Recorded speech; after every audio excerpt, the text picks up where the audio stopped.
Alright, so I'm back here on the Wagyu engine.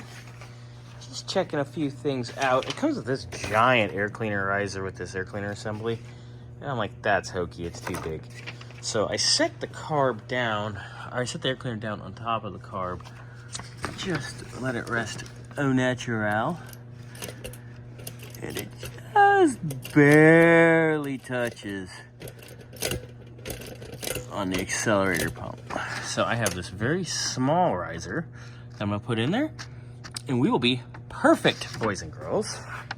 Much better. So back here on the Wagyu, got our spacer for our alternator. That's all done.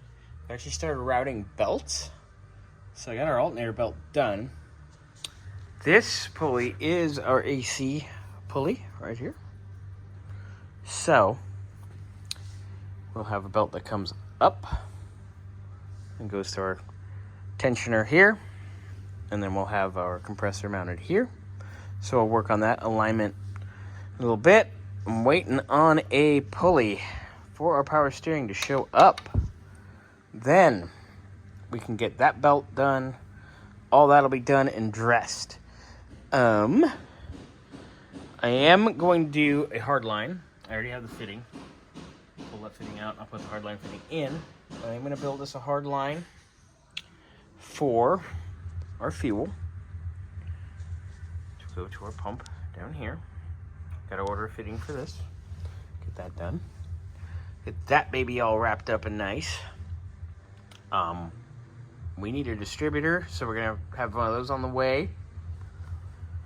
Get that stabbed after I prime the oil system, which I'm going to wait till everything's here. Then we'll prime the oil system.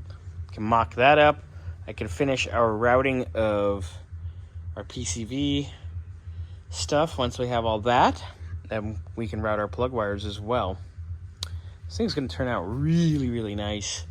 And we'll have everything nice and dressed and ready to go. And the next thing you know, she's going to go in the car.